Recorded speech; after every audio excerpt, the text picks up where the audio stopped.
Two's company. Deep breath in, deep breath out. And three's a crowd. I know Deborah wants it, I know Peter wants it, and I want it. Going to be a bit embarrassing if no one wants to be your friend, isn't it? When facing the fiery five, everything must add up. What does the balance sheet look like? I don't know. How much? 15 million? How much? 15 million? Whoa. But in the place where perfect pitches can equal riches, Boom, boom! Do you like the food tube as a brand? Hate it. drama is always part of the equation. I've got to tell you, I nearly fell off my chair. Right now, you are running towards a blazing inferno. You can go and be self-indulgent with your money, but with my 50 grand, no chance.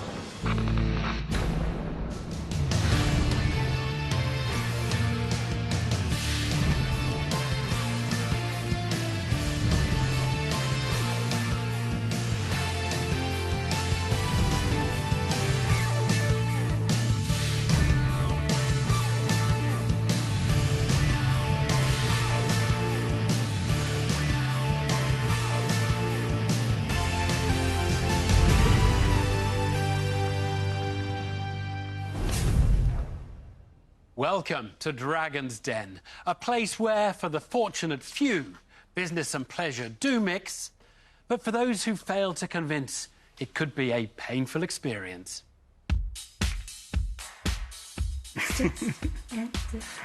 First to face the dragons are Lee Denny and Julia Lowe. Deep breath in, deep breath out.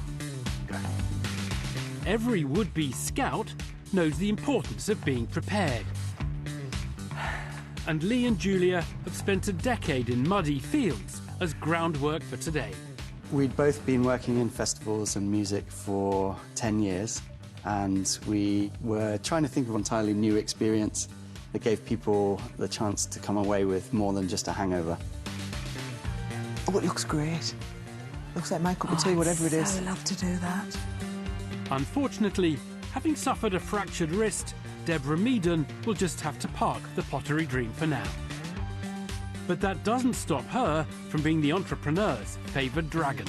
I would really like to work with Deborah Meaden. I'm hearing the music from Ghost. What is it, Unchained Melody? Just close your eyes and imagine, Deborah. She's got a really great background in holiday camps, and her ethics just seem really align with what we do.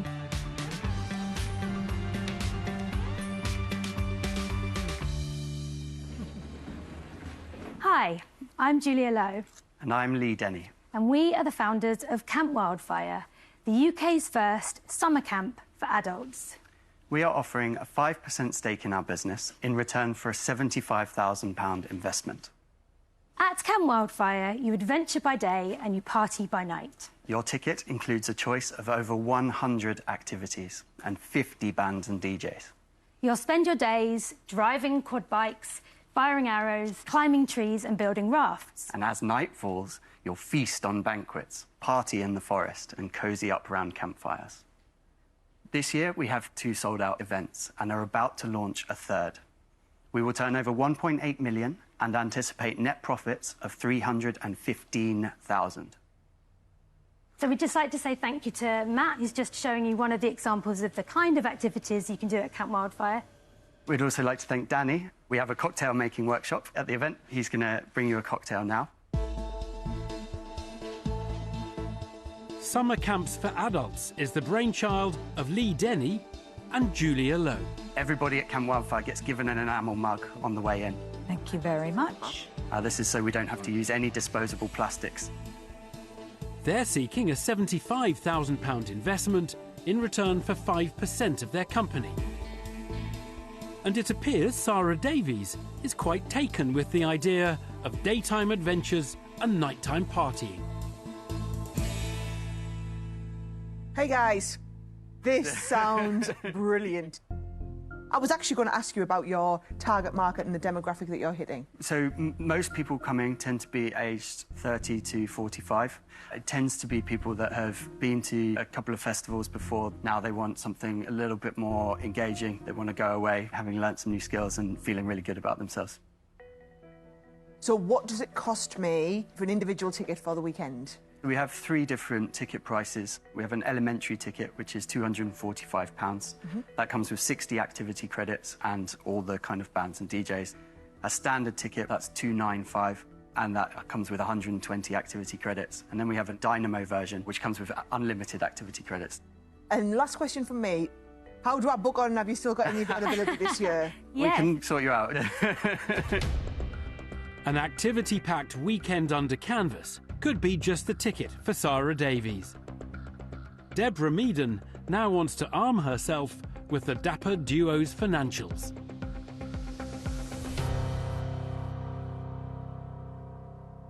I've never seen grown-ups look so good in their scout outfits, though. Thank you. So let's talk about some numbers. Do you want to take me through what you've already done, then? We were established in 2015. Between 2015 and 2019, we were making net losses of around 10 to 20,000 per year. That's normal for an event brand. It takes 3-5 years to get going and to get to that break-even point. Really excitingly for us, 2019-2020 financial year, we'd sold out 2,000 tickets. We'd turned over 600,000, or would have turned over 600,000, and we would have made £100,000 profit. Unfortunately, due to COVID, we weren't able to run our events that year. We've managed to come back stronger this year. We've already sold 1.3 million's worth of tickets, and we should make 315,000 net profit. So what does the balance sheet look like? As of today, I don't know, because we're still working out all the COVID losses. I know it's been a really tough year. Yeah, because it's a tough year is the very year you should be on it. When it's tough and things are going wrong, you've got to be all over your numbers. Yeah. Some in-depth dragon delving reveals that the event planning pair have a shaky grasp of their current festival's finances. Now, Stephen Bartlett wants to find out more about the man and woman beneath the badges. What are your backgrounds? So my background is in graphic design. That's actually how Lee and I met. So Lee was running festivals for many years and I was his graphic designer. Yeah. I started my first festival business at the age of 16 in my back garden when my parents went away on holiday. And they said, you're not allowed to have a house party. So me and my friends had a festival instead. That festival ran for 10 years and was very successful. And you sold it, or? It was actually run as a non-profit festival, so me and my friends started it primarily to support music in our local area, and then it just kind of kicked off. It grew to about 2,500 attendees over the course of 10 years, but we were all working on it voluntarily, so it just kind of ran its course, and then we closed down the company. We gave all the money to charity. Yeah, and how much was it? How much did you give? Sorry, I think some years we made a loss, so we didn't actually end up being able to give money to charity. Other years we gave £4,000 or £5,000. So that was basically a festival and a business, but it didn't make any money and you just closed it? Well, I think because we couldn't get the ticket prices high enough to compete on lineup with a lot of the big guys, whereas with this is completely unique, which is why people are willing to pay a premium ticket price for it. But the thing is, you haven't done this yet, have you? We have. We've run it for 5 years. Yeah. In 2015 was our first event. So you've got 5 years to 19, and specifically on that year, how much net profit? Net loss, 10,000. OK, then you have the pandemic, your hands are tied. Yep. And now this year, yes, you've taken people's money, Yep. but you still haven't run a festival, still haven't made money. So right up until now, you haven't demonstrated that you can run a festival and make money. Is that a fair statement? I guess, yeah, that's a fair statement. I'm giving you a hard time because you've come in at a £1.5 million valuation just because you've sold tickets to an event you haven't done yet. We have done it. Well, you haven't? Yeah, not this year, but... We haven't done it this year, and the year that you did do it, you lost money. From where I'm sitting, I just don't see this as a business opportunity. So, for that reason, I'm out. Ticket sales for future events aren't enough to satisfy Peter Jones, who decamps from the deal. While a luxury-loving touker Suleiman has a confession to make. Guys, I've never been camping. Have you not? No! Wow. So, the first thing that comes into my mind is, do I get a shower, bed, En suite, what do you offer for the money that you're receiving? So with your ticket comes a space in our general camping, which is free. Right. Or we have other options. So there's a pre-pitched tent camping, which is slightly more expensive on top of your ticket. We have holiday camping, which is vintage frame tents. Yep. Or there's boutique camping, which is the proper beds, the bell tent, you know, the whole shebang. So Yep. I would have thought I'd rent one of these big vans, all luxury. Yeah, You can do that as well. Oh, right. You could also hire somebody as well, Touker, to do the activities for you. So how many people do you have on each event? 2,000. It's not intimate. I can see myself coming down to your camp, one look and I'm out of there. 2,000 people, that would drive me crazy. This is a business for somebody that knows what they're doing. This is not a product where you ring up a retailer and say, we want to get your product in. It's very different. And for that reason, I'm out. Okay, thank you, Touker. Thank you. Lee, Julia, when I look at the concept that you presented today, it doesn't get me, like, tremendously excited. And I find that difficult as an investment because I wouldn't want to come. And I think you need an investor that would want to be there swinging on your zip lines and making you pots. Unfortunately, that's not me. And for that reason, I'm going to say that I'm out. I would swing on the zip wire and make the pots. I just think he's a bit young.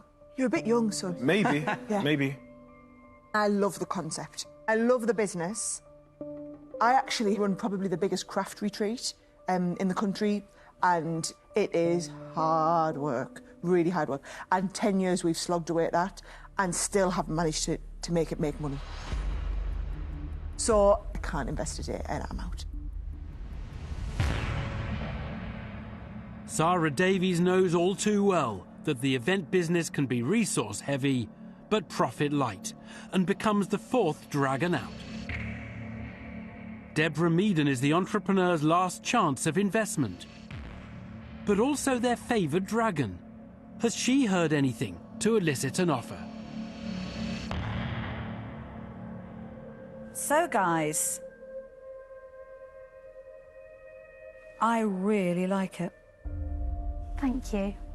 When I was in the holiday park industry, people coming in and providing a wow piece for my customers was absolute gold dust, you know. So I can clearly see what we could do with this. But there are some serious structural problems you've got ahead of you, and you need help. But I can offer help practically. I don't think I need to tell you, because I think you know full well what my background is. Yes. So I'm going to make you an offer. I'm going to offer you all of the money, Yep. and I want 25% of the business, which I think is a much more realistic valuation. Thank you. Do you mind if we just have a couple of minutes to I'll go and have a discuss? chat behind the trees. Yeah, In the exactly. woodland. Deborah Meaden thinks the festival idea has a real USP and tables a bid. Oh, obviously Deborah's amazing, but I just think that I don't want to give away too much now. What do you think? But in return for the £75,000 the duo are seeking, she wants 5 times more than the 5% of equity that they're willing to give away. What do you think's a decent number to go for? And it appears the pair have a new proposition to put to her. So, thank you very much for your offer. We would like to ask if it would be possible to do 20%.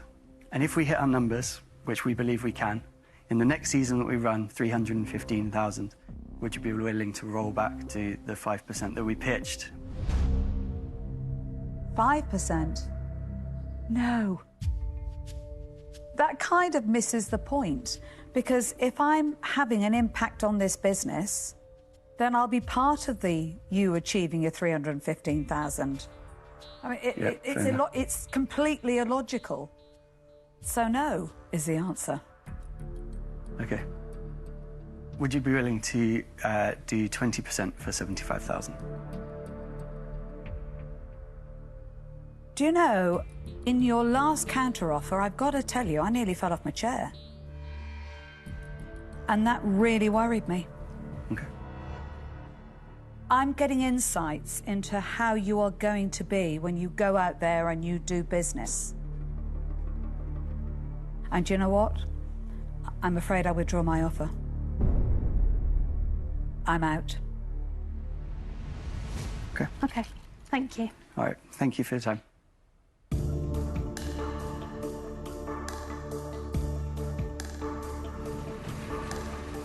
Lee and Julia must leave the den with nothing, Well, as a disgruntled Deborah Meaden takes the highly unusual step of curtailing the negotiations. I'm shocked you did that, but I'm not surprised at all. it was completely wrong thinking.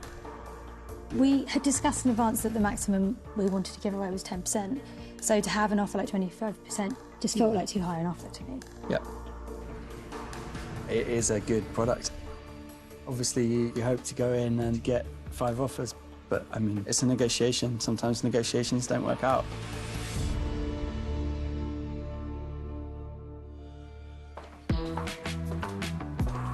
Next into the den are university pals turned business partners, Rebecca Joy and Natalie Deanna. Deep breath. We always knew that we were going to work together. There was something innate, I think, inside that we just knew we wanted to do that. We've just got an energy between us that we wanted to put into a company. This is a handbag. A vegan, non-leather handbag business. Been there. Came out very wounded. But could there be more to Rebecca and Natalie's range of vegan-friendly fashion accessories than meets the eye? As far as we're aware, nobody else is putting erotic stories in handbags. Not only that, but we're managing to bring a luxury element to something that isn't animal leather.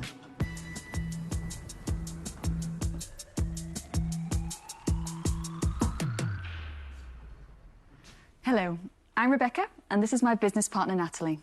We're looking for £50,000 in exchange for a 10% share in our business, a conscious luxury vegan handbag brand, Frida Rome. Frida Rome was born out of a desire to create accessories for a new breed of consumers who want luxury but don't want to compromise on their ethics. All of our products are entirely vegan. They're made using progressive, eco-conscious materials and currently made in Britain. We are the brand for bad girls who do good things. We have a completely unique offering, as each of our bags contains an erotic story chapter. It's a great conversation starter and a little reminder of the rebel side of the woman who wears it. We launched our first product, the Weekend Handbag, crossbody, in October 2020. In the first 30 days of its launch, we made £33,000. To date, we've sold nearly 300 weekend handbags in just 7 months of trading. We hope to build a cult following of customers who want to engage with us beyond our products. Thank you for listening.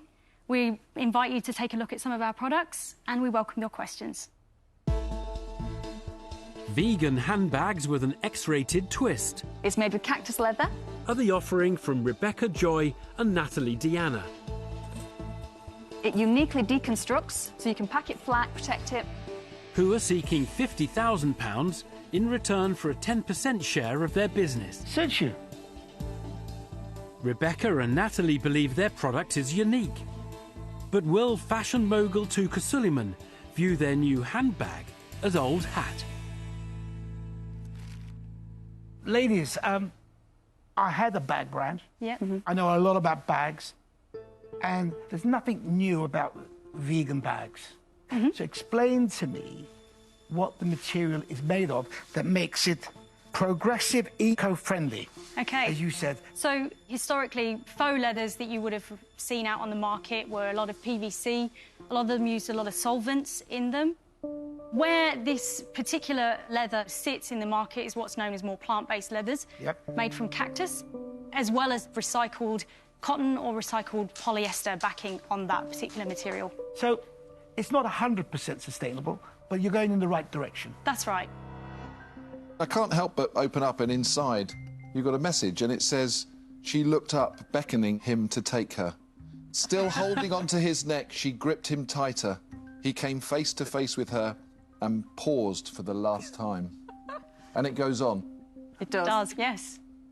What's the idea behind that? Give me an idea. Me and Nat have been friends for a long time, and we just have a certain energy between us, and we're not particularly shy, and we wanted to put something of us in the bag. Our personality. And we'd love to say it was more thought out, but Nat just said, we're going to put an erotic story in the bag, and I'm going to write it. And I went, I love it. As I thought to myself as a customer, I would love to meet a brand that just took a bit of a difference, did something different. It's very different. Thank you. The handbag entrepreneur's left field USP appears to have intrigued Peter Jones. She's already an advocate of a plant-based lifestyle, but now Deborah Meaden wants to find out more about the duo's competition. Who are the main brands that you think you're competing against? It's been so difficult to find people that do something like this. Everything's very simple and French and nice, which is also nice, but I don't want to buy them. I know what you mean, because I've actually been buying vegan bags for 15 years, but all of them, they're not quite right. Yeah. Well, I saw you smelling that bag as well. That's an interesting thing. Yeah. We discovered cactus leather in 2019. Nobody knew about it then. We had samples of other fruit leathers, and they smell like fish. It's why I smelt them. I can smell a vegan bag a mile off, you know, it's not good. Now, I love so much about this bag. However, I'm slightly puzzled by the erotic message. Only because sometimes you can say too much, and it feels a little bit to me like this stands on its own. I have to say that I disagree. I look at this through a marketing lens, right? And I see so many cool products that have no brand story at all. But I think having some kind of compelling, provocative edge is going to be key, or else as a marketeer, I have nothing to work with. So how do you go about building a brand and not just a nice product? Well, we have a risque concept we wanted to go with, something that would potentially go viral. You know, you've got woman there, dressed nice, maybe, you know, white shirt, you know, and she's sort of tapping a riding crop. This ties into you, Deborah. I think you like horses, don't you? Can I hear the story before you tie me into it? Fair enough, Thank yeah. you. I'll leave you out. The camera zooms out and it reveals an entirely naked physical form of a man. And the tagline is, the only hide we're tanning this year, or the only hide we're tanning this Christmas. So it's a risque play on the fact that we're not using animal leathers. I've got vegan, I've got erotic, I've got adventurous. Is that kind of what you're going for? Yeah. If sex really does sell, then Rebecca and Natalie's Near the Knuckle marketing campaign could attract customers in their droves. But Sarah Davies is keen to discover just how big the pair feel their vegan handbags could actually be. Can you just talk me through the scale of the market opportunity that you feel like you've identified? Just give me a little bit of comfort around that size of opportunity. In terms of vegan fashion, just the women's wear alone, in 2019, it reached a value of about 397 billion. But that's all fashion. Yes. We're talking about a subset of that, which is just bags. Yes. We're talking about a subset of that, which is just this style of bag. Yep. And we're talking about a subset of that like erotic novels. I mean, I love niche businesses. I've made my millions in niche businesses, but that is something else. But we like to think we have got something that is unique. The point that you think is going to sell you above all else is... the erotic story. The erotic story. So what you get, it also makes it a collector's item, so you hopefully would get the whole collection and you'd have a different story every time. But then we're currently building a secret website where you get the whole story rather than just the chapter. Right. This whole business feels very, very self-indulgent. Oh, not our intention. And my worry is you can go and be self-indulgent with your money, but with my 50 grand, no chance. I won't be investing. I'm out. OK. Rebecca and Natalie have lost their first dragon, as Sarah Davies fails to buy into their particular vision for the future of animal skin-free fashion. Touker Suleiman has previous experience with a bag business. So will the sector-savvy dragon be tempted to offer up his cash? Ladies, I think you guys would be great to work with. Unfortunately, the bag market is a difficult market. And my experience, women either want a £30 or a £50 bag, or they want a £1,000 bag. That middle end struggles, especially when you're targeting a certain type of person. I'm looking for a return on my investment, and I can't see one here. So I'm out. Rebecca and Natalie, I really like the product. And I do see before me a nice, small, quite cottage-based boutique type of business, which is something to be proud of. The bigger, wider market attacking some of the premium brands, I think that that's going to take quite a lot of capital and investment to really get it going. And there's a nice story to it, and yet I'm not sure that it's going to give a decent enough return. So I'm sorry, it's not something I'm going to invest in, so sadly I'm out. A second and third dragon have now declined the deal. Deborah Meaden may be Rebecca and Natalie's most natural investor, but do their products have sufficient X factor to outweigh her reservations concerning their built-in sex factor? It's difficult for me because I love the bag, the design, the feel of it. That's lovely. But the erotic story for a big section, I think, is going to put them off. As a lot of vegans want to say, I am a stylish vegan. They don't want to shout, and I love 50 Shades of Grey. And I actually don't disagree with Stephen, although he said he disagreed with me. I actually agree with the story. That is too much of a story for me. And that's put me off. So I'm sorry, but I won't be investing. I'm out. 4 dragons down, and Rebecca and Natalie's hopes of securing an investment now hang by the slimmest of threads. Only Stephen Bartlett remains. So has the Sultan of social media spotted an opportunity his fellow dragons have missed? As a marketeer, especially in a saturated market, especially online, it's not enough just to have a good product, right? And my real expertise is understanding how to build a real cult following behind a brand and turn that into sales. And hopefully build tens of millions of followers online. And with you, I think I can see a story there to tell, and one that would bring you closer to the brand. Yeah.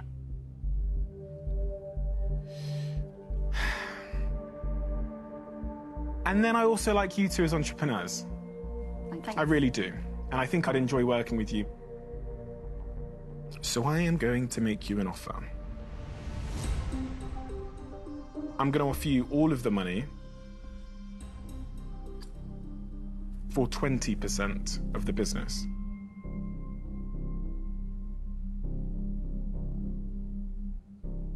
We don't even need to discuss it because we'd love to work with you, and you can take 20%. Yeah, absolutely. Oh, amazing. Thank you. Well done, guys. Thank you so much, everybody. Thank you.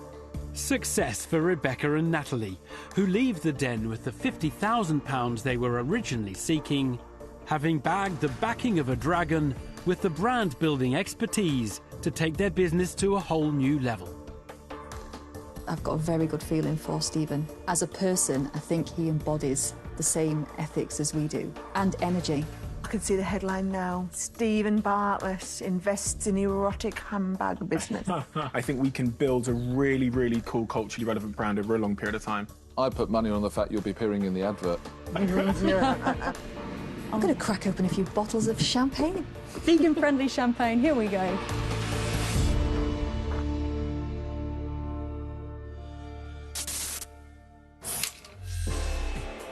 Also hoping to set corks popping was London-based Tom Durst.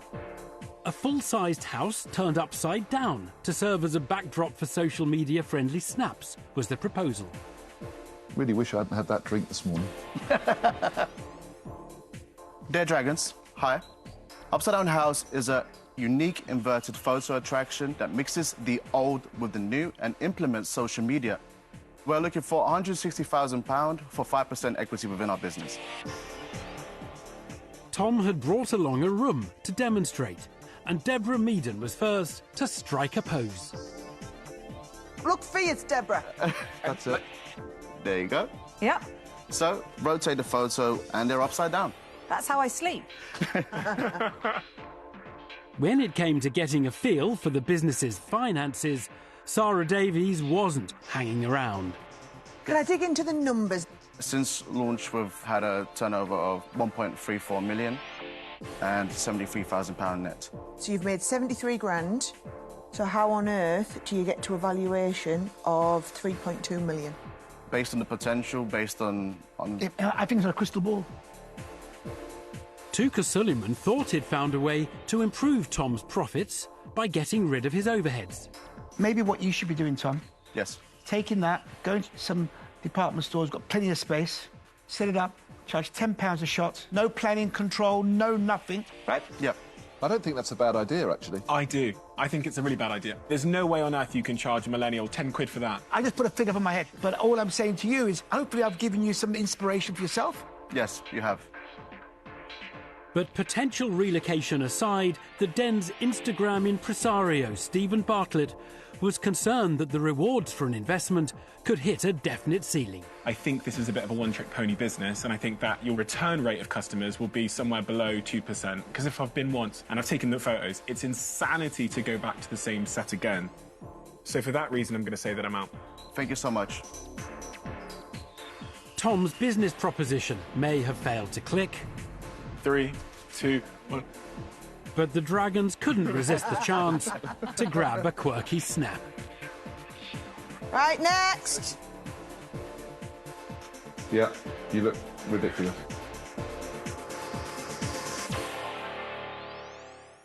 The pandemic has presented unprecedented challenges for some businesses and opportunities for others. One sector to benefit has been home food delivery.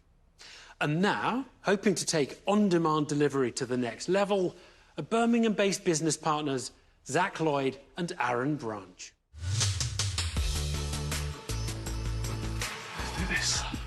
What makes our offering special is that there is a USP which our competitors don't currently have. Got your back, bro. We feel that this is a global product and we really see it everywhere around the whole world.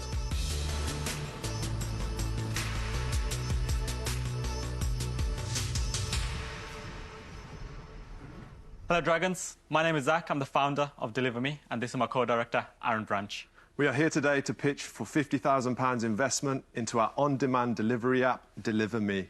We want to make it possible to order anything, anytime, anywhere for the spontaneous, the vulnerable, and those of us that experience life's little emergencies.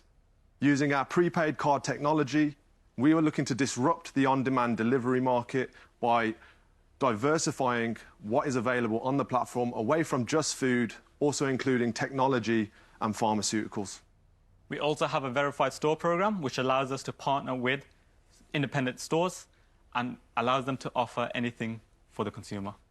Ahead of our launch next month, we are looking at utilising the 725 riders, couriers and drivers that we have onboarded successfully already. We would like to thank you very much for the opportunity to pitch our app and would welcome any questions. What percent of 50 grand?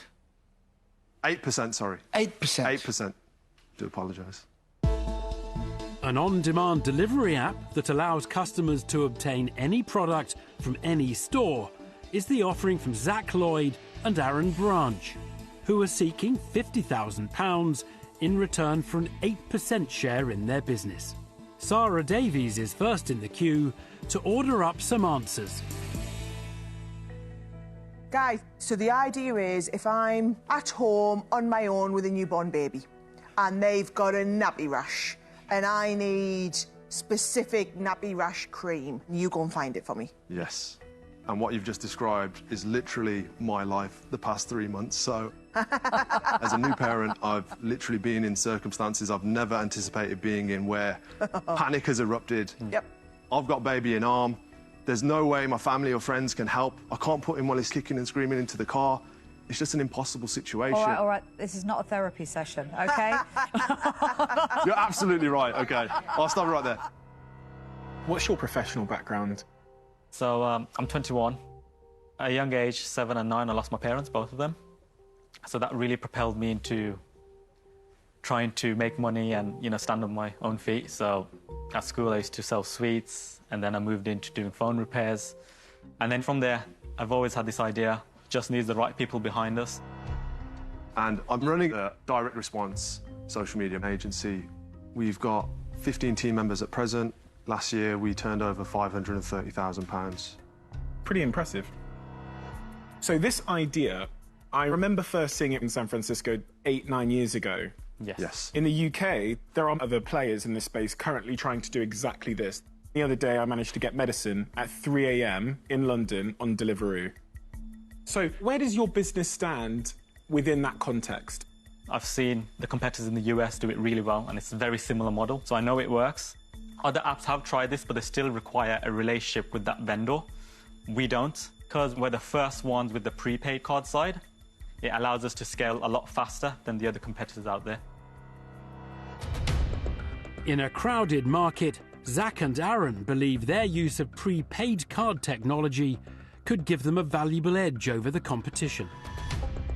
Now, telecoms titan Peter Jones is keen to discover more about how exactly the pair plan to profit from their app.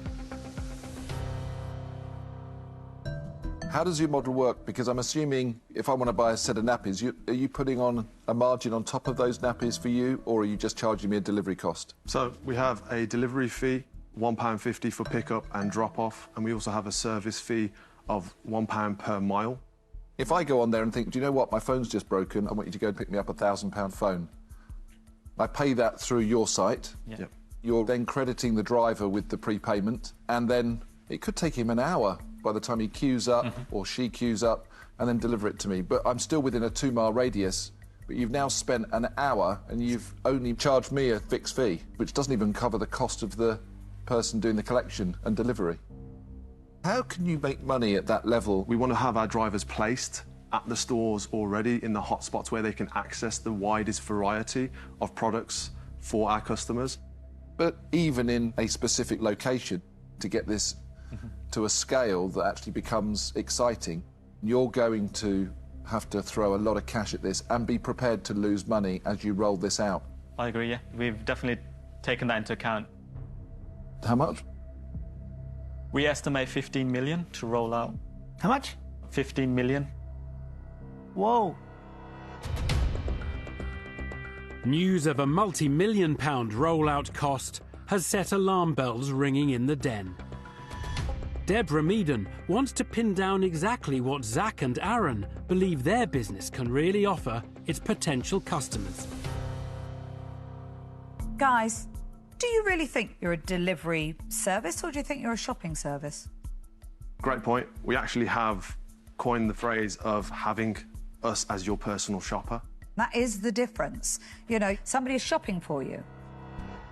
However, the reason that starts getting really complicated is when you're actually shopping for somebody, you know, you could be standing at the till for hours, product isn't there, got to go to another shop, deliver it to me, got the wrong product, it's taken me hours, it's, you know, it just feels like the customer service on this is going to be a nightmare.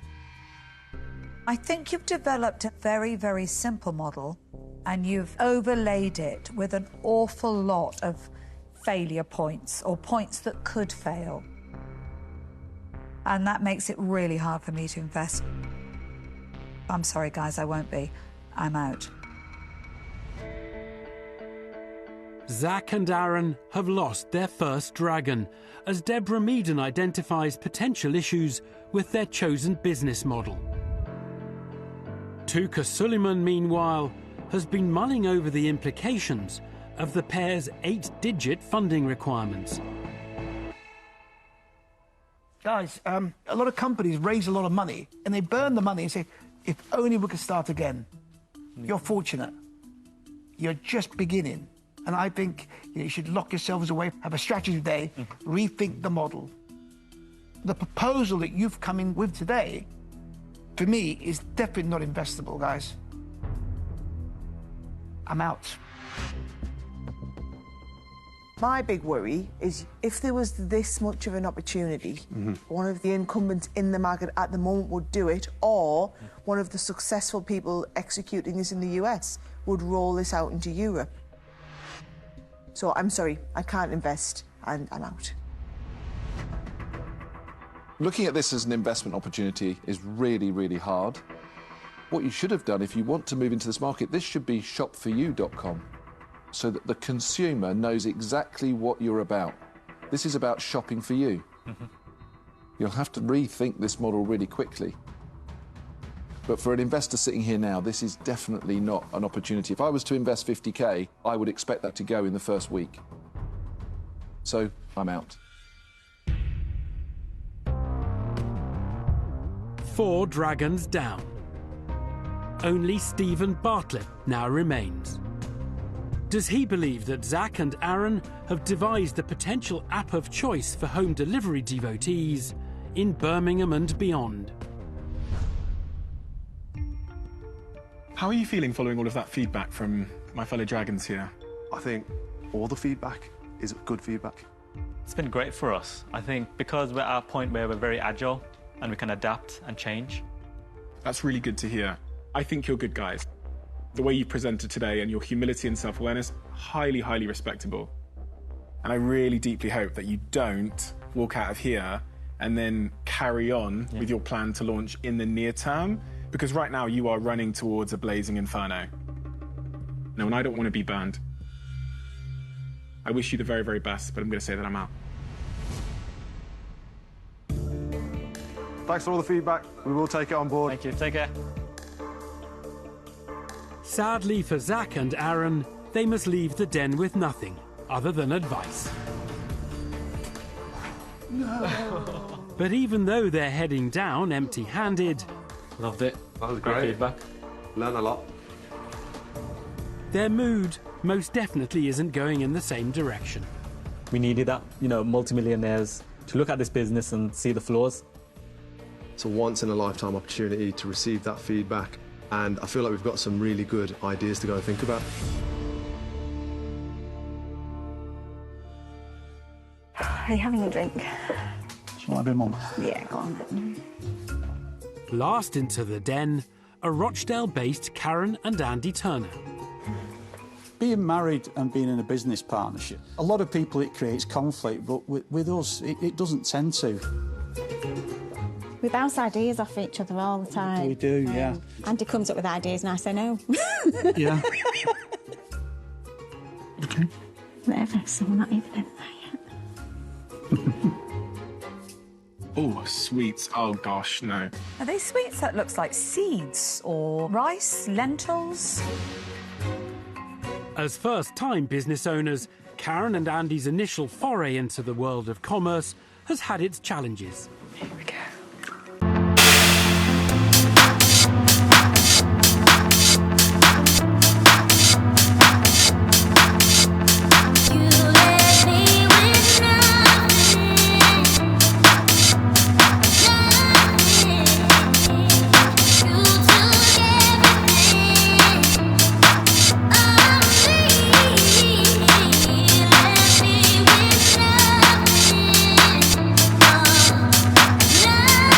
And we visited some local markets and we were struck by food products that were stacked in layers, sand art style.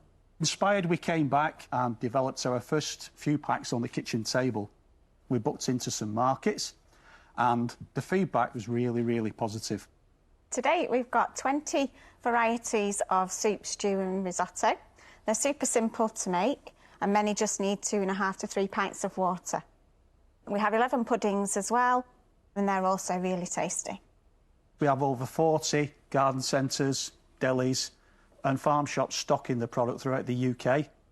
We also continue to sell via our website and going to events, markets, etc. And we hope you're hungry because we've got some samples of our coconut curried lentil soup, Lakeland ginger shortbread, and chocolate brownies. So who fancies being a soup dragon? Ooh. Oh, boom, boom. Absolutely. A range of attractively packaged soups, stews and risottos. I feel a bit like Mrs. Overall. Thank you. Plus selected desserts is the offering from Karen and Andy Turner. How does this work? You literally just put it in a pan and add your water. Who are seeking £50,000 in return for a 20% share in their ready-made meal business. I very rarely eat in the den, but this is exceptional. Thank you. My word, now there's a compliment. That is massive. Karen and Andy appear to have tickled Touker Suleiman's taste buds. But will Sarah Davies demonstrate an appetite to invest? Andy, Karen, great innovative concept. So are you putting these together by hand? Yep, everything's done by hand. However, we have recently invested in some weighing machinery, which will speed up the process quite significantly. Brilliant.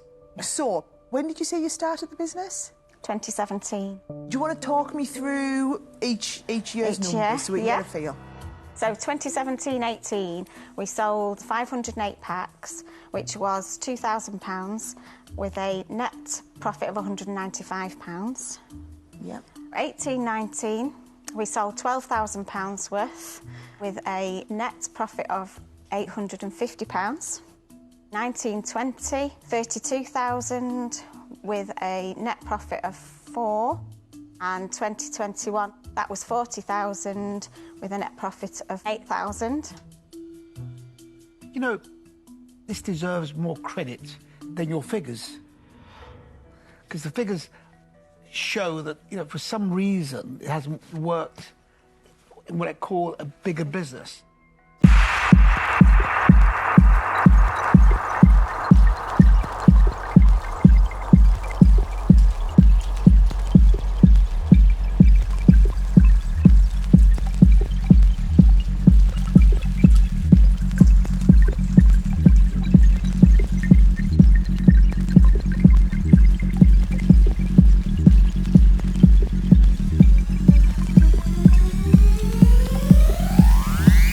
Forward, you could do £1 million.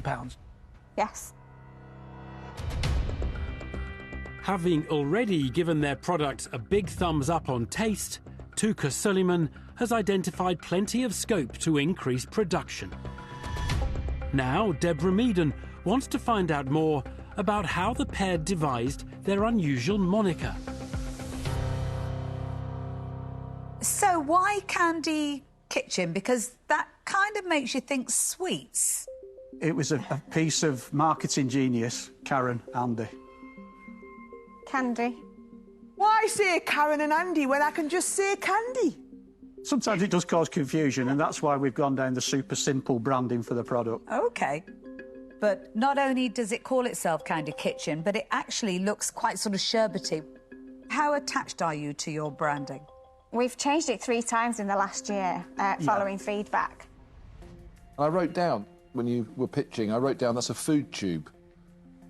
So I thought, actually, the brand really for me is like, it's the foob. That, for me, it does what it says on the tin.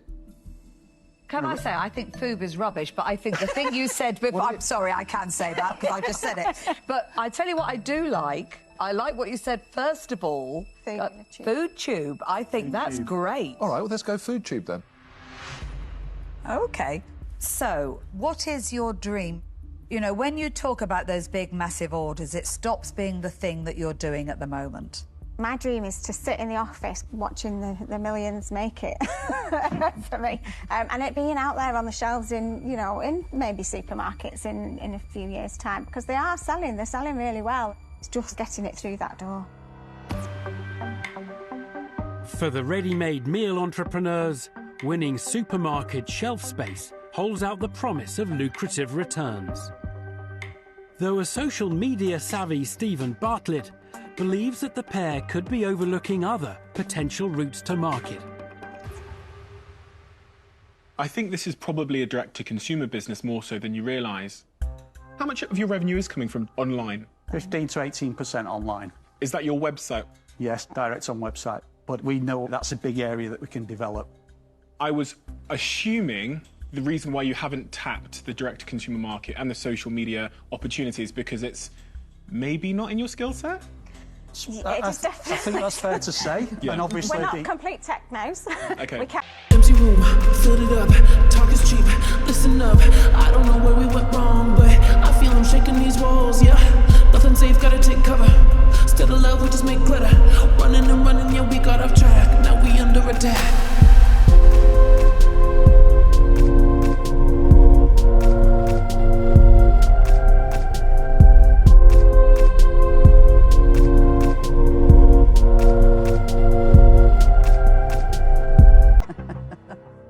Karen and Andy's idea of an influencer might have more to do with nicking than clicking, but the pair appear refreshingly open to new avenues for attracting custom.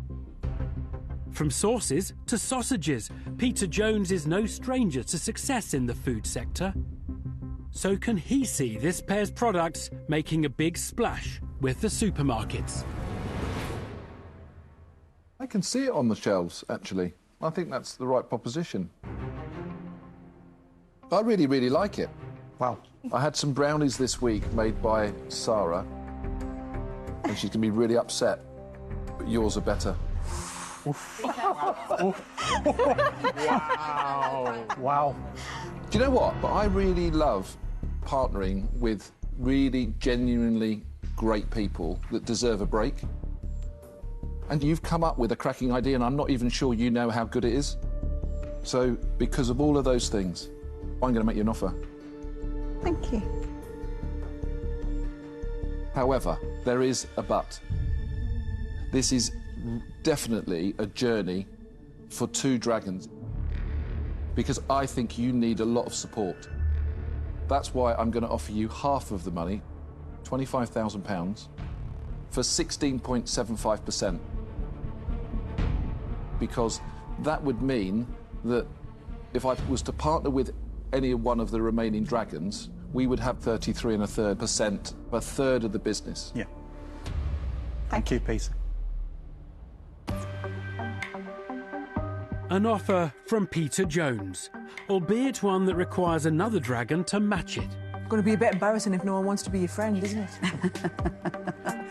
Will Sarah Davies be willing to buddy up and make a bid? My worry is this looks...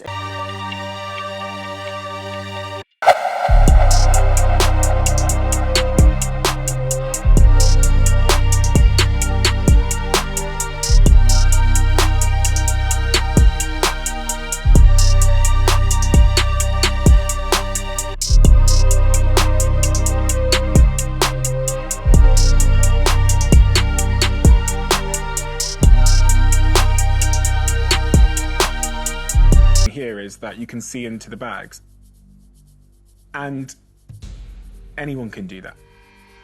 This isn't to take away from the business you have, but it does pose a big risk to me if this were to become at all interesting to any incumbent that sells pastas in sachets with all the ingredients included, just to reorganize the packaging in a different way to make it a little bit more compelling. I congratulate you for what you've done today, but I'm going to say that I'm out. Disappointment for Karen and Andy as a duo of dragons decline the deal. They already have a partial offer from Peter Jones, so will Deborah Meaden be prepared to join him in redeeming Readies for ready meals? There's lots of reasons why this is a great business, and you guys are a lot to do with that. But you are going to need help, you know, it's going to need a lot of work. Yeah.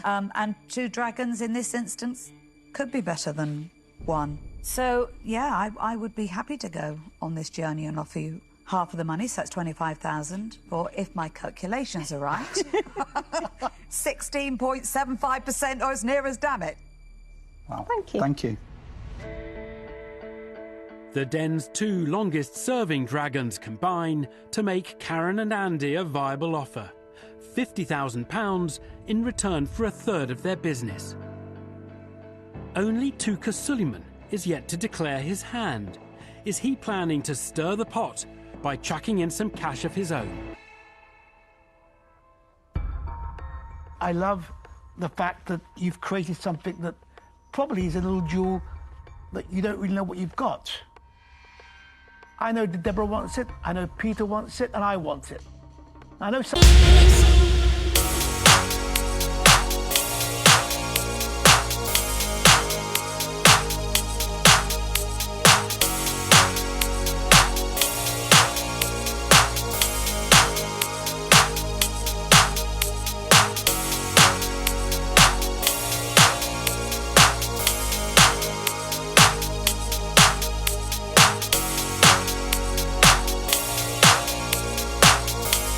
Agree. I mean, in this instance, I think it could really help catapult this business.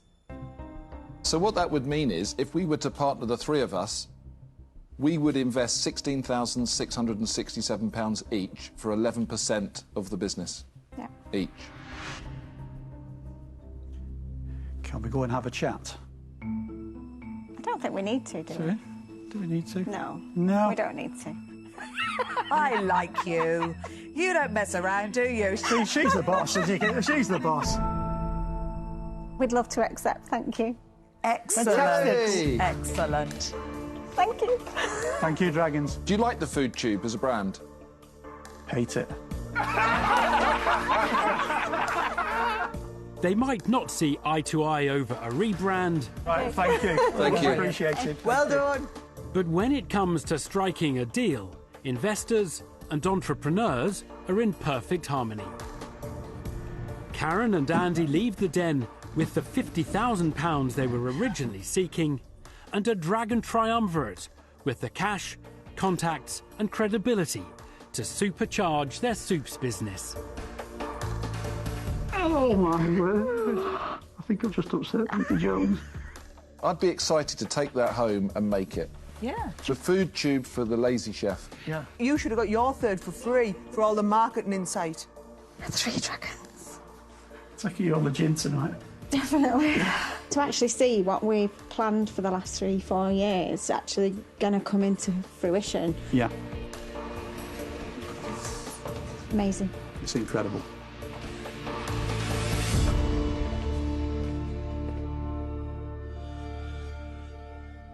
A heart as well as a stomach-warming conclusion to the day's business as Karen and Andy Turner convince a trio of dragons to invest in their homemade soups and stews. Their business might take time to come to the boil, but with Peter Jones, Deborah Meaden and Touker Suleiman all on board, the couple certainly have all the right ingredients for success. Next time. I'm going to ask for something that I've never heard asked for in the den before. Have you got your lucky underpants on? Every business needs somebody in the background to clear up the dog poo. Whoa! I'm a single 28-year-old guy trying to find a girlfriend. My daughter's out the back. That's a nightmare. It was an absolute nightmare. Boy, do I feel for you. You are the most credible 24-year-old that's ever walked through those doors. That was a moment. Ooh, Touker, they want you. Yeah, I know. Where might a successful dragon fly off on holiday? How about inside Dubai, playground of the rich? Watch now on iPlayer. Here on BBC One, a recipe for success or disaster. It all comes out in the boardroom. The Apprentice, next.